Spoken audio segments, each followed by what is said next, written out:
Assalamualaikum warahmatullahi wabarakatuh. Apa kabar sahabat Amirul Mukminin?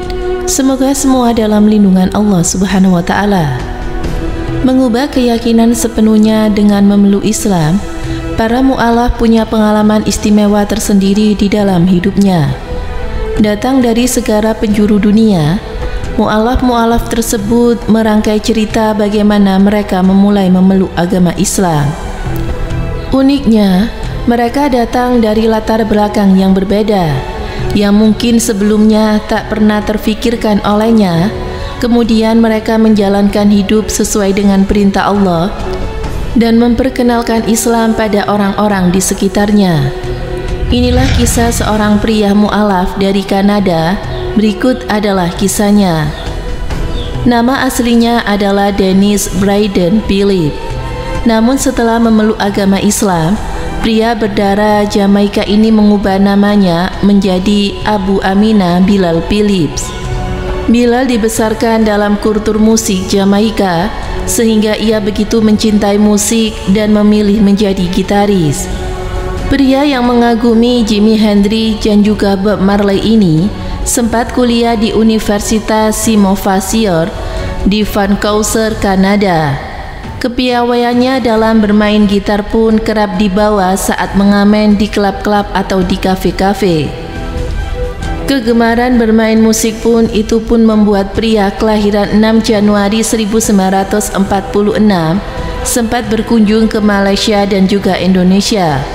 Dan ketagihan akan Islam di awalnya saat berkunjung ke dua negara tersebut, sekitar tahun 1960-an silam.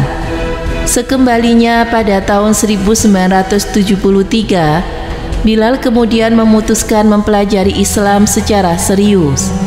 Ia membaca semua buku-buku agama Islam, berdiskusi dengan cendekiawan Muslim, hingga akhirnya memutuskan mengucapkan kalimat syahadat sebagai pengakuan Rasul adalah junjungannya.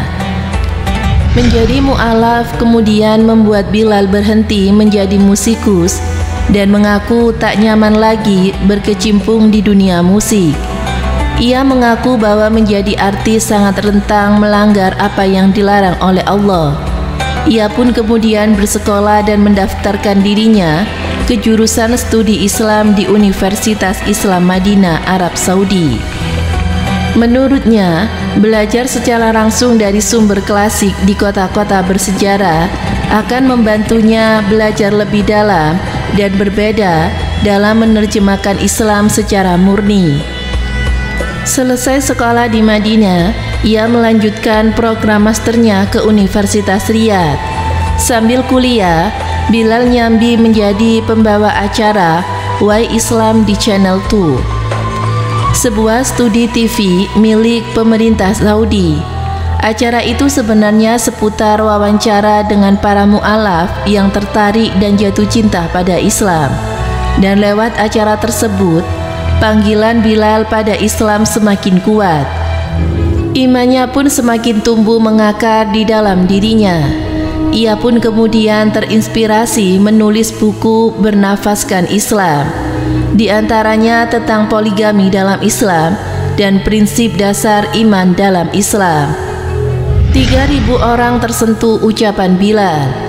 Menyelesaikan gelar master tidak membuat Bilal puas. Ia kemudian bekerja di sebuah departemen agama yang berlokasi di markas besar Angkatan Udara Arab Saudi di kota Riyadh. Perang Teluk yang tengah berkecamuk membuat kondisi jadi semakin pelik.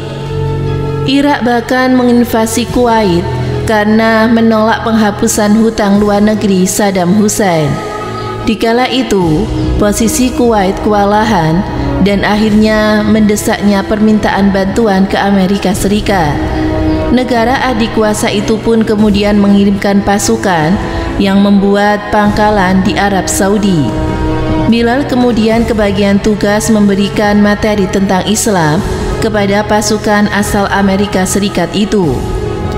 Lewat pengetahuan yang diajarkan tentang Islam, Bilal berhasil menyentuh sekitar 3.000 serdadu Amerika dan juga membuat mereka memeluk agama Islam. Bilal mengajarkan bahwa Islam membenci kekerasan. Seusai Perang Teluk, Bilal dikirim untuk tetap mendampingi para tentara yang mu'alaf itu. Dengan bantuan para tentara beragama Islam itu, mereka membuat konferensi dan kegiatan serta membangun musola di seluruh pangkalan militer mereka. Kemudian menjadi 15.000 orang. Tak berhenti puas dengan menggandeng 3.000 tentara Amerika Serikat memeluk Islam, Bilal kemudian hijrah ke Filipina. Ia kemudian mendirikan pusat informasi di Minando serta universitas berbasis Islam di Cotabato City. Tahun 1994, Bilal mendapat undangan bergabung dengan lembaga amal Dar Arbel di Dubai. Di sana ia kembali membentuk pusat informasi Discover Islam di kota Karama. Proyek Bilal Philip berhasil. Dalam proyeknya saat itu, ia mengundang ulama dari berbagai negara. Dan dalam waktu 5 tahun saja, pusat informasi itu telah membuat sekitar 15.000 orang mengucapkan kalimat syahadat dan menjadi mu'alaf. Lalu, apakah Anda terinspirasi menjadi Bilal Philip lainnya dan menyuarakan kedamaian Islam di dunia? Jangan lupa tinggalkan komen di bawah. Semoga bermanfaat. Wallahu a'lam bishawab.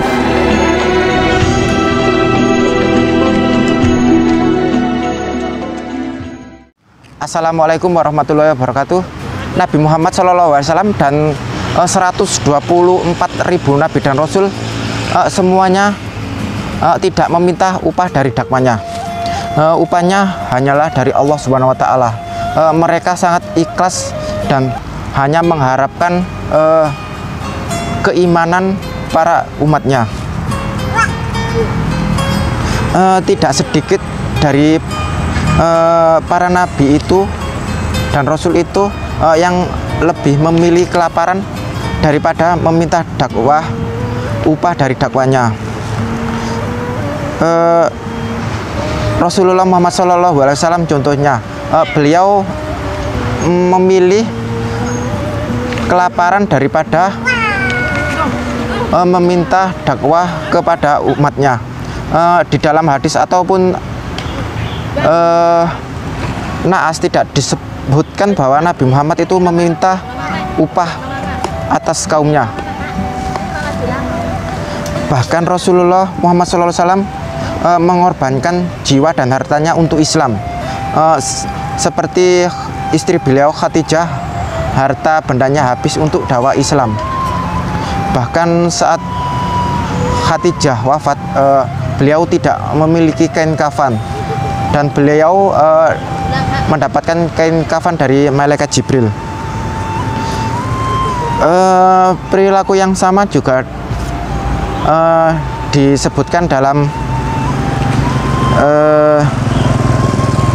disebutkan oleh para sahabat Nabi dan generasi setelahnya, yakni tabi'in dan tabi'at. Mereka tidak meminta upah dari dakwanya.